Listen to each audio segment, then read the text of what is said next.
Welcome everybody to another episode of Sync Riffs. My name's Charles from Blue Buddha Entertainment, LA-based sync agency, where we work with indie artists, and each week we riff about syncs and the state of the music biz. Want to welcome from Berkshire, Massachusetts, a very special guest, Jackson Whalan. Yo. Thanks for having me.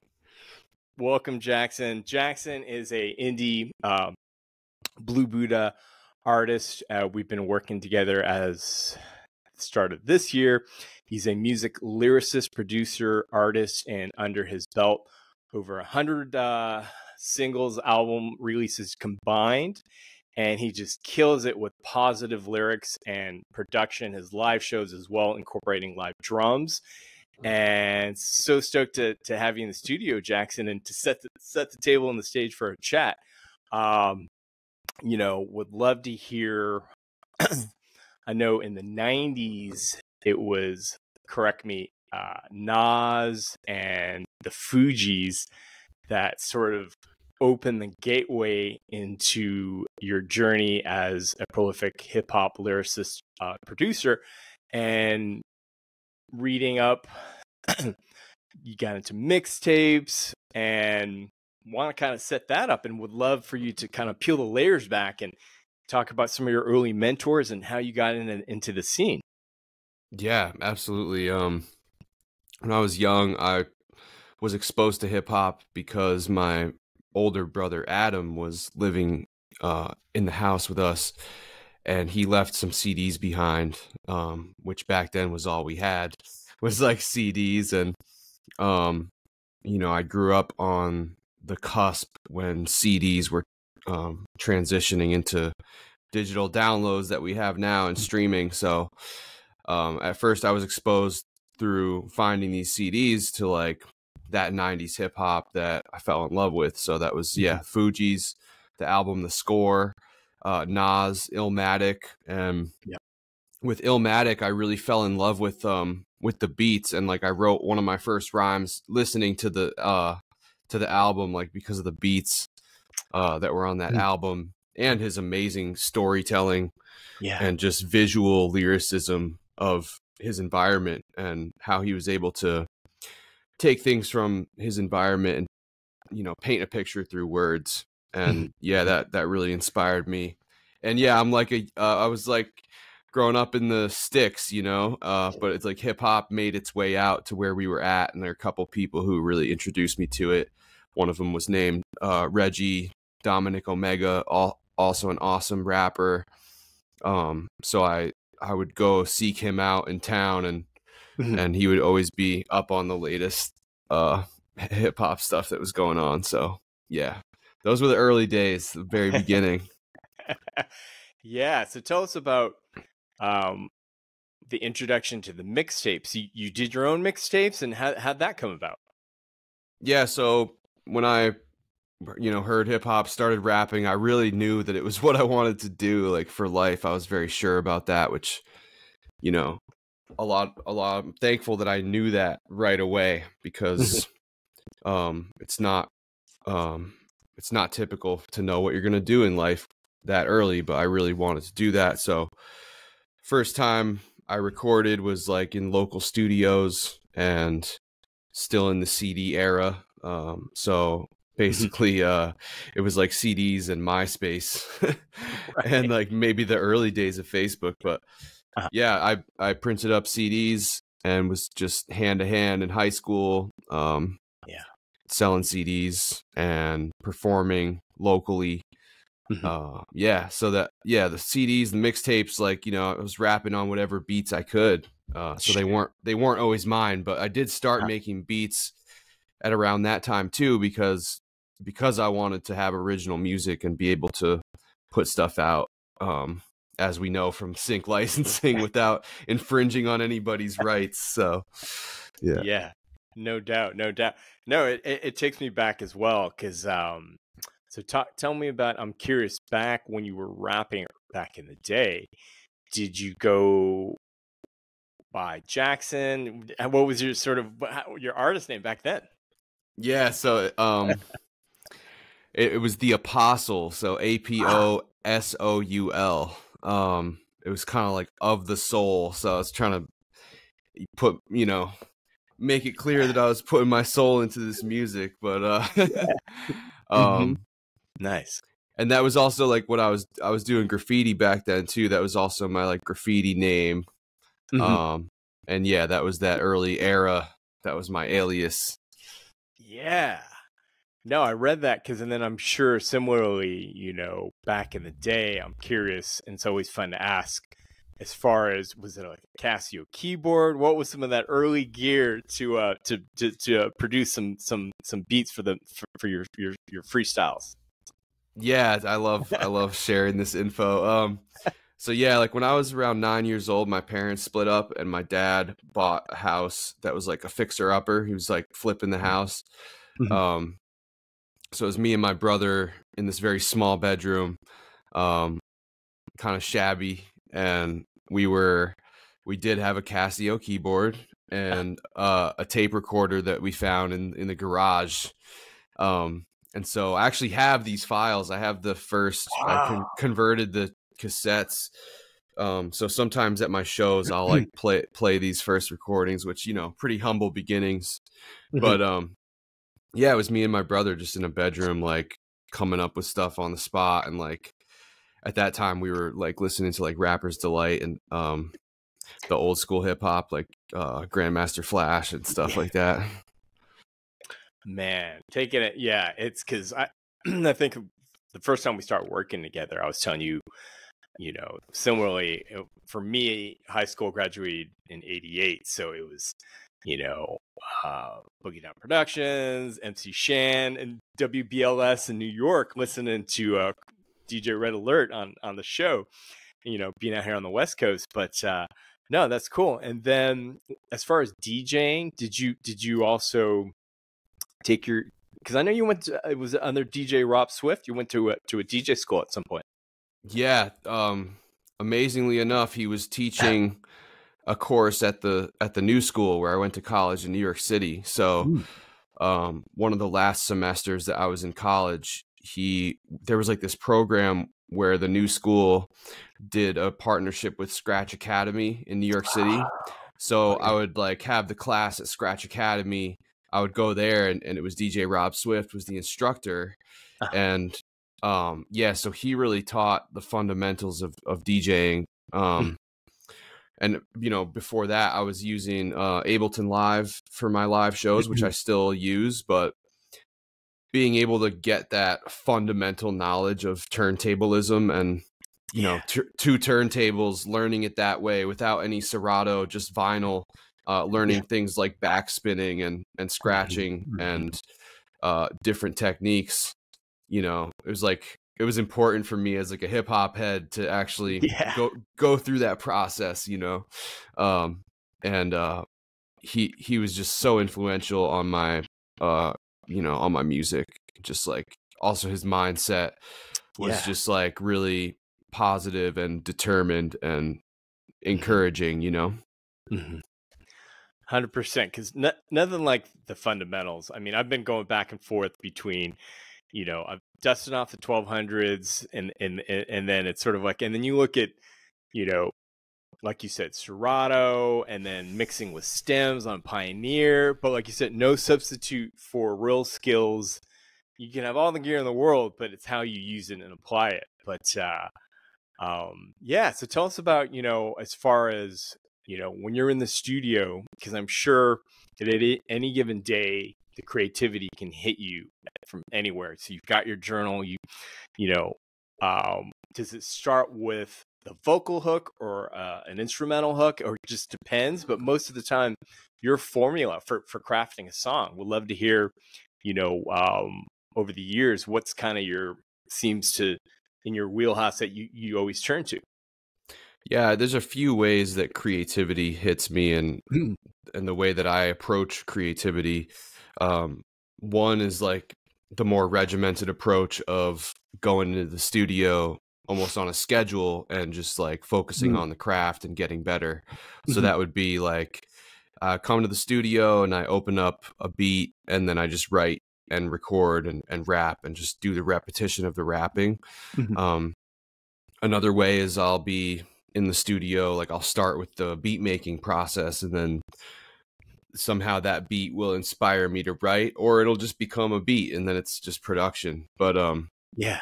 the third way, which I find is the best, is when you're doing something that isn't even musical and then the idea hits you. And I feel like that's like been the most powerful for me, because it's what makes you like be like, all right, I'm going to the studio now, you know?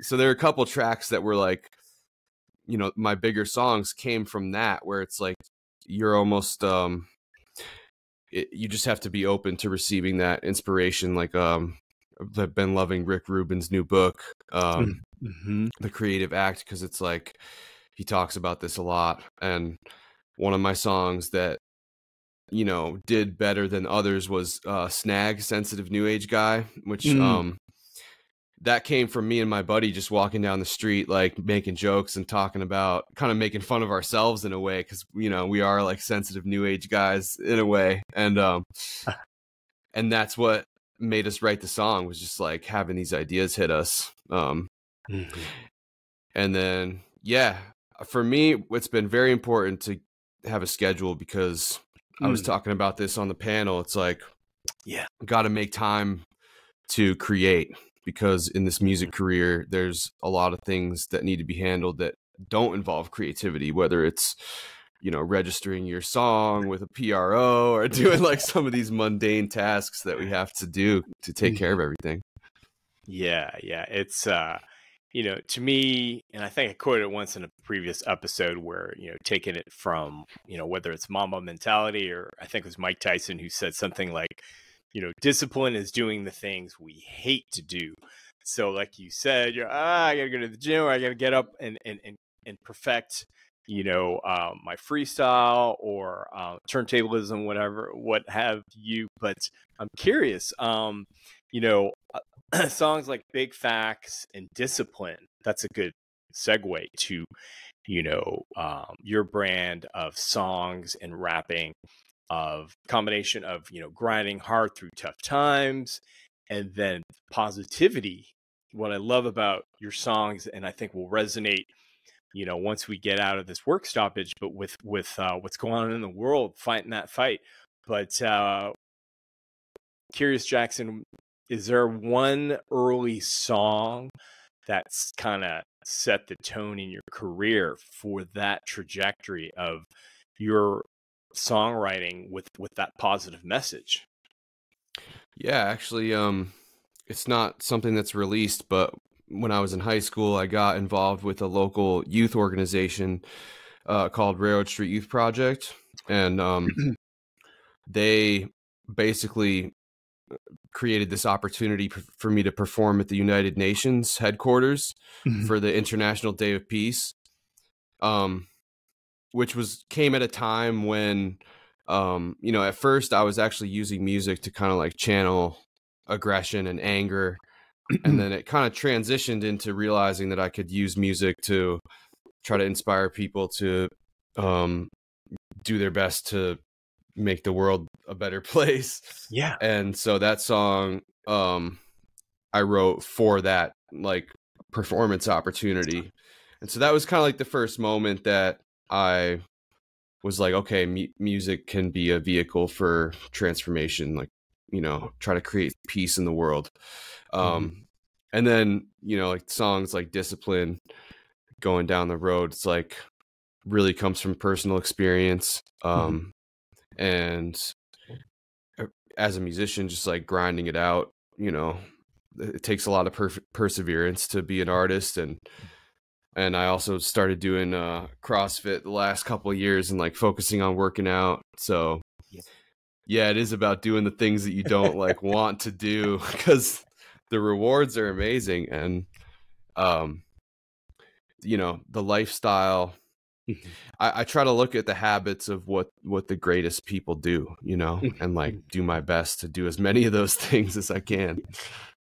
No, that's a great thread or insight, Jackson, because I can't remember where I was reading it, but I'll re-look up the quote. And someone was saying, you know, whether it's journaling, you know, waking up early, 5 a.m., and doing 3-4 hours of work before anyone's even up, and that quality of work you get in.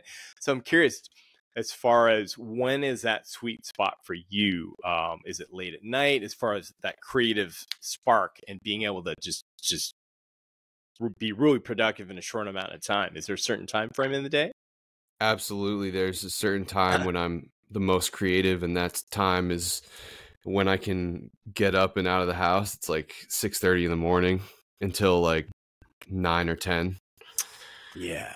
Nobody's hitting me up, and I don't feel like I have to post anything on social media. It's just this like, it's this void of time that, you know, you pretty much have to yourself if you can get to where you're going by then.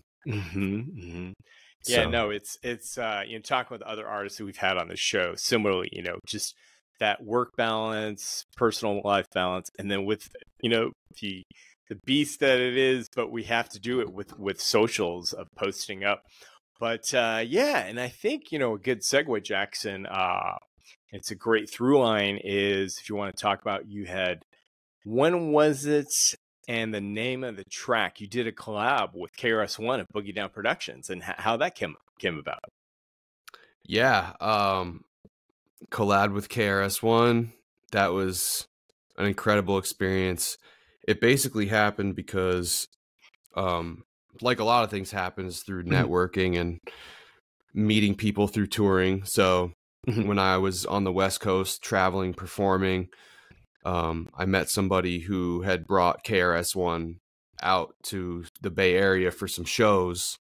That person was Dove Moses. He runs Hip Hop Medicine, which is in Northern California.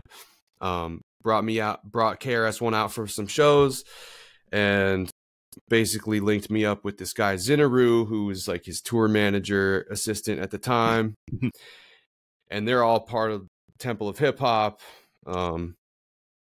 I was making a beat in the studio one day with my buddy Ian Evans, who's like one of my co-producers, and he was playing this like steel guitar. He used like a slide, and it was like this like dirty like backwoods hip hop vibe, almost like cross between like Beck and KRS or something. And so I just started to hear KRS on the track. Oh man. And even though it's like really different from what he's rapping about, I just started to get this whole idea in my head of hip hop from the woods, and KRS-One's one of my favorite artists, and like, you know, somebody who I appreciate his message so much. Because he's always promoting nonviolence and trying to preserve the elements of hip hop and all that. It's like, and like, as this kid from the woods, it's like hip hop did make its way out to where I am.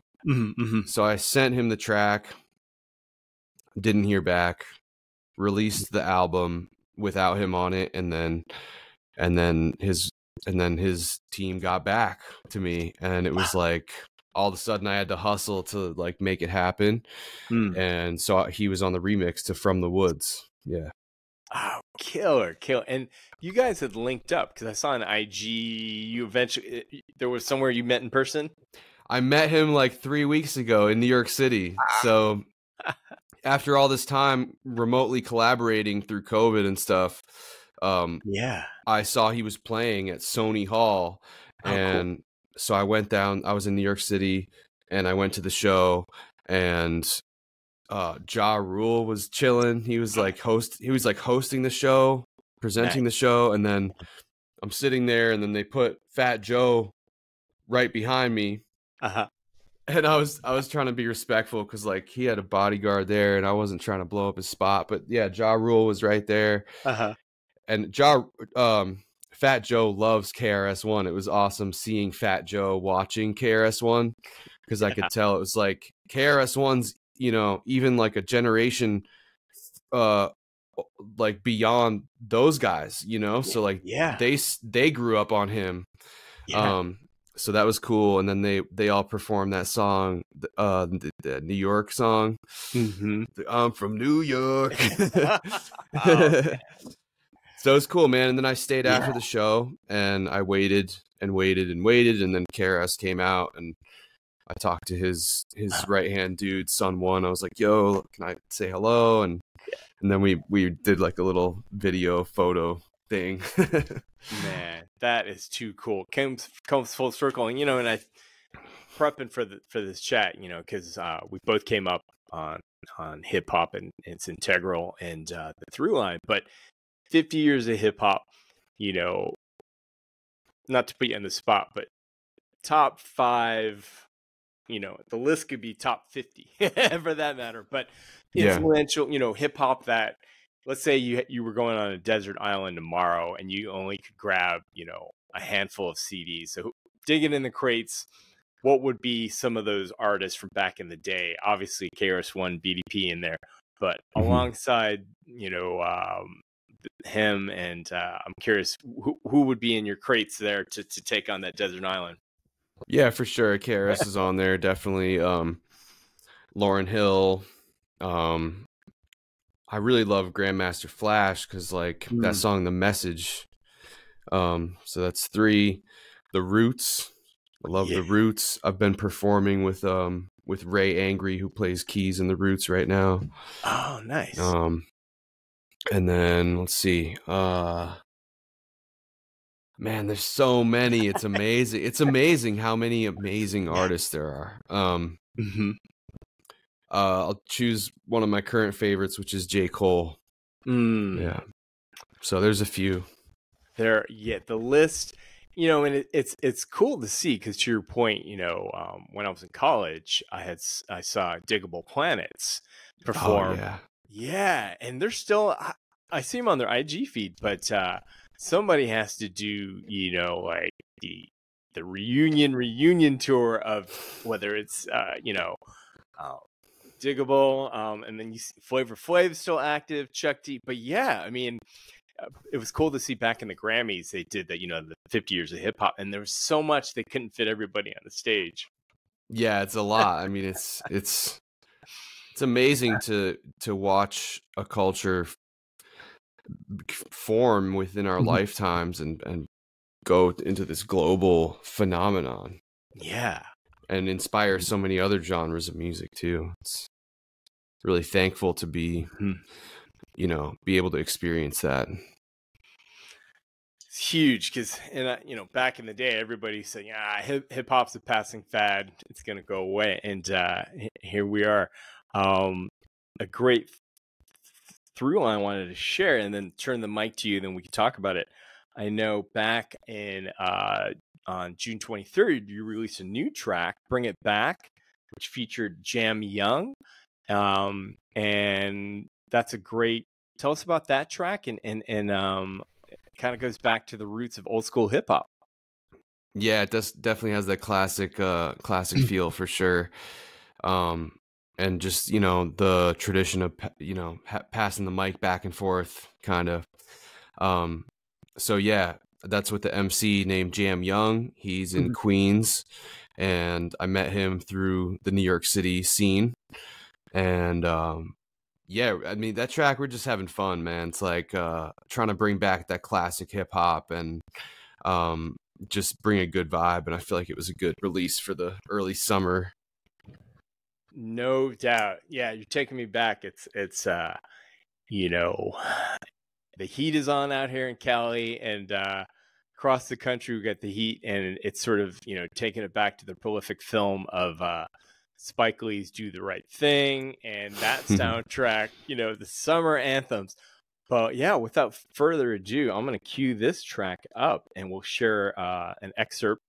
So Bring It Back, and we'll talk more on the other side, but here we go. Yo, Jam, we did it. Let's go. Yo. Forget feeling depressed. I'm living life to the fullest. Never settle for less. I just sever the stress. Hit the pen with the pad. Step back and reassess. These rappers are fake. Self-destructing like a crash test. There were moments when I felt I couldn't have less. Now I'm busy promoting, making some assets. Setting my course like it's MapQuest. I rap even more when they tell me to rap less. While my real fans supporting like a backrest. Hating me publicly, you giving yourself bad press. Sending me out, I'm coming back like a lab pap test, straight to your address while you bounce like bad checks. And when it comes to rap, I'm sticking out like an abscess. I'm leaving all whackness in the past tense. When I'm touring, I keep your calendar lit like it's Advent. Used to sleep on the floor, now I'm paying mad rent. Ain't no time to sit back. Nice. You need a mic, I wanna rip that. You want the classic, I'll bring it back. I'll bring it back, yeah, I'm gonna bring it back. Good vibes, we deliver that. Pass the mic so I can kick that. Want the classic, we giving that. Let's bring it back, yo, let's bring it back. I rap with Jackson, it's money. Only keep it 100 like 520s. And you the middle name. All we do is entertain. Wanna be big like Buffalo, 20 on the brain. Smoking so in love, all a part of the brand. This year I bring the fresh air. Next year got to expand. Since 2015 predicted this like rain, man. Blessed by God's hands and a great game plan. Don't pat me on the back to sign over a bill of check. Sky's the limit and we haven't touched the ceiling yet. Seasoned vet on his journey. Don't stop believing. Moment that you do, those goals stop achieving. All human is necessary to breathe in. Failures and roadblocks are the path to succeeding. Now let me bring it back like the leader. Life's only impossible if you deny the dream. Man, I might as well let the whole track play. Oh man, feeling it. Much cool. You guys need to do, in my humble opinion, an extended mix, because I was looking at the track. I'm like, it's 2 and however long the time frame is, but no, man, mad flow between you guys. And where'd you guys? Cool. Did you record that? Were you in New York at the time with him, or? We did it in New York and in Massachusetts. There's this dude Jake Palumbo who has a studio in Bushwick, so Jam did his part there. And I did my part up here, produced the beat with my boy Ian Evans, and yeah, man, it was a fun one. Yeah, I'm trying to focus more on collaborations and bringing other people into the mix, and yeah, this was an example of that for sure. Yeah, no, I'm feeling and on the main hook, I can't discern the sound. It sounds like a synth driven.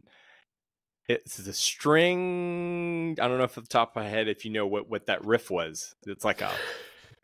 Yeah, it's like a string. Yeah, basically, I was using some splice stuff in there, and it's like a combination between like keys and strings, and then the verse is like a B section that was all played by Ian Evans, and then I did the drum programming and stuff and the arrangement.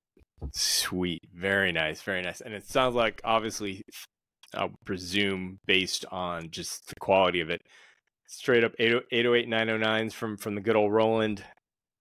Yeah, I mean, yeah, there's some of that in there for sure. No, that's cool, man. Love the track. And then another one that had come out recently was Encourage. Is that right? Yeah. And so tell us, another great tune that's with positivity. And when did this track come out? That came out also in the summer. I dropped a lot of music right in the beginning of the summer, and that one dropped, I think, in early June. Let's see. Yeah, June 9th. Yep. Okay. Perfect.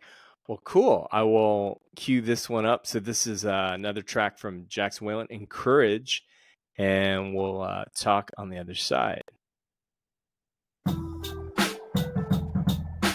Trying to figure out my voice on this one. But let's go. Yo. State of the world got me feeling nervous, but I'm certain that my purpose is to help you feel encouraged. Trying to figure out how we can all flourish. If I didn't write this down, I'd be doing you a disservice. My enthusiasm, nobody can curb this.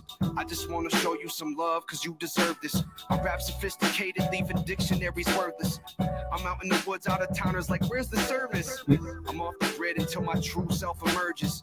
Forging these words and bringing order to the circus. Reversing curses while I'm revising versions.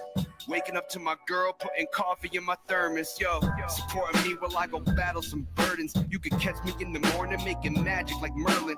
I'm too disturbed and spitting more knowledge than Google searches, cultivating compassion that I could pass through these verses.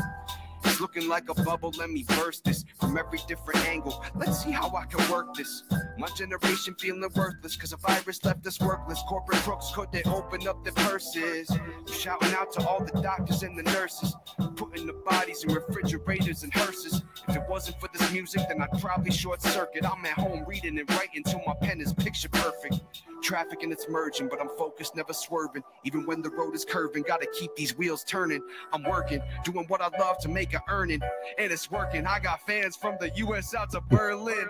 Giving this to you now, cause none of it's permanent. Creativity, I'm just trying to encourage it.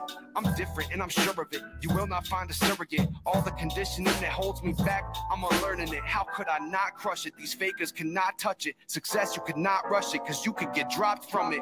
I'm at the top summit, letting these rocks plummet. Honest about myself, so they cannot shun it. Nice. Very cool. Thanks, man. Thanks for bumping the tunes. For sure. No, it's you know, I could hear, I love what you did there, Jackson, with the keys and the piano.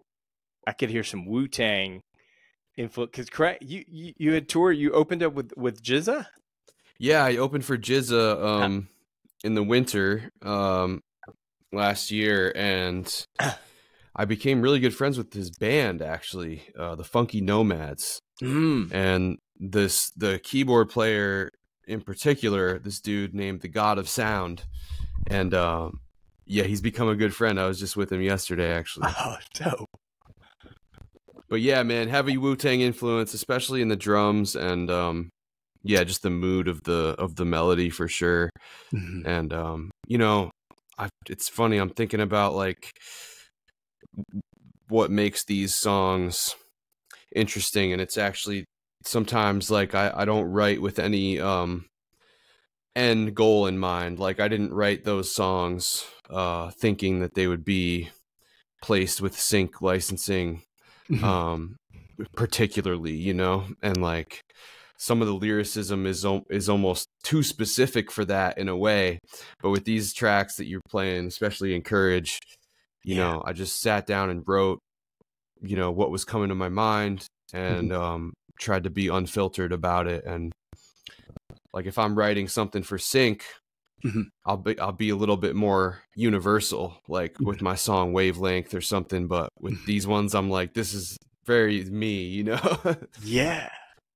No, 100%. And you know, I think, you know, I've used this in past podcasts as an example of, you know, you're just mirroring and a reflection of, you know, what's happening in the world. And to me, you know, Run DMC's Hard Times still to this day still stands the test. You know, inflation, everything, battling through life, and that's the qualities of your songs, with just, you know, authenticity, solid rhymes, the production. And like you said, these last two tracks that we played could definitely be used in a myriad of scenes. But yeah, so that's like, so what's kind of between now and the rest of the year as far as new music in the pipeline, and then balancing? I know you just came off the heels of touring, so what's the rest of the year look like for you creatively? Yeah, the rest of the year is looking good. I basically have a bunch of singles that are going to come out, and right now I'm releasing tracks one at a time, and just like pushing each one as much as I can, and getting a pulse on which ones are hitting, and delivering music for sync to my mans over here at Blue Buddha. Definitely like become a huge part of my career as an artist is the sync stuff. So definitely, you know, that's a main focus for the rest of the year. And yeah, and focusing on collaborations more. So, you know, I'm open to doing vocal features and producing for other artists. And, you know, it's taken me honestly quite a long time to get back to performing, like, but now I feel like I'm able to return to that. So it's really, it's three things. It's releasing music consistently, performing, when it makes sense, and then focusing on sync licensing. Man, the triple threat, and at any given time you're spinning those plates, and much respect there. Because, and on the side, before we wrap up, I was always like to ask our guests, right now on repeat, Spotify or in your car, is there any one particular artist that you're vibing? Not necessarily in the hip hop space, could be any music. So I'm curious, what's on repeat for you? Yeah, it's not hip hop actually. It's it's like Burna Boy and some more like African Heat type vibes. Nice. So that song Last by Burna Boy is going heavy right now for me. Yeah. I haven't heard that. Where's he based out of? So okay, Burna Boy is from Nigeria. Very cool. I'll look them up. Sounds like a dope track to check. Yeah, it's super cool. Summer vibes. It's been out for a while, but just can't stop listening to that one. Yeah, there's certain tracks that's, and that's the thing is between both of us, I'm sure you get, in your own creative process, and then taking that minute out to try and take in some new jams.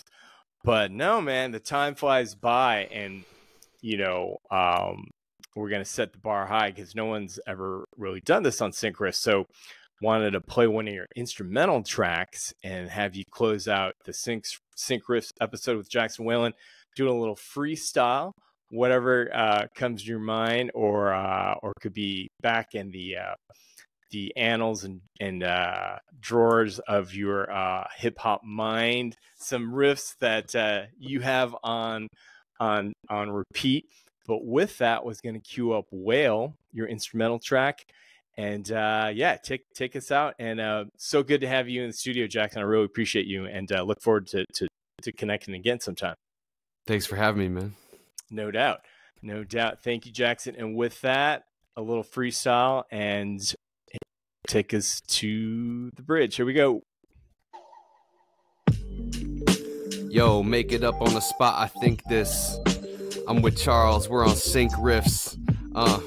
Gonna make these rhymes last. Thanks so much for having me on your podcast. Yo, making beats in the studio with Ableton. Yo, generosity is what I gave to them. We gotta figure out how to solve the problems of the world, because I know that we can solve this. Forest fires, smoke in the air. Seems like nobody cares, but I know that somebody's trying to make a difference out there. Yo, I'm kicking the rhymes, storm, thunder. I spit the rhymes going way up from under with the whales and the fish. Serve rhymes on a dish, yo.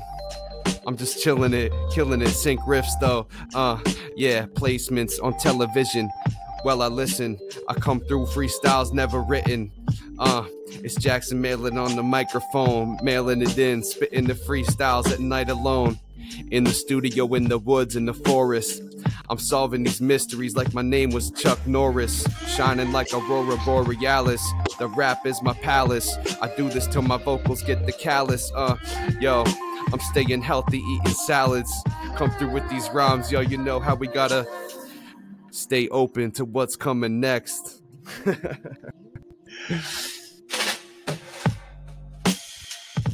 Yeah, diving back in, coming through when I rhyme, I just grin, cause I got the everlasting compassion. This is your boy Jackson, chain reaction, cause and effect. I keep the rhymes direct, yo, using this as an opportunity to train the mind. When I come through, I just get the beat and lay behind. Gotta stay rhythmic, prolific, and specific. Yo, I come through and I'm reaching my limits, like I'm doing CrossFit, keep it boss lit. When I got the rhymes, life is like a box of chocolates, Yo, I got the rhymes, I'm out on a tree stump. I'm out in the woods, that reference was Forrest Gump. Yo, I got the influence, congruent, parallel. When I do it very well, keep it swell. Berkshire County, yo, that's where I was raised. And now I'm in New York City. The rhymes I just gave over this beat that I produced with the freestyles on the loose. Yo, we do this.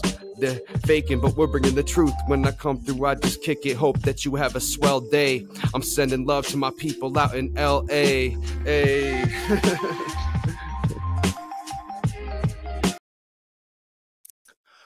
Welcome, everybody, to another episode of Sync Riffs. My name's Charles from Blue Buddha Entertainment, LA-based sync agency, where we work with indie artists, and each week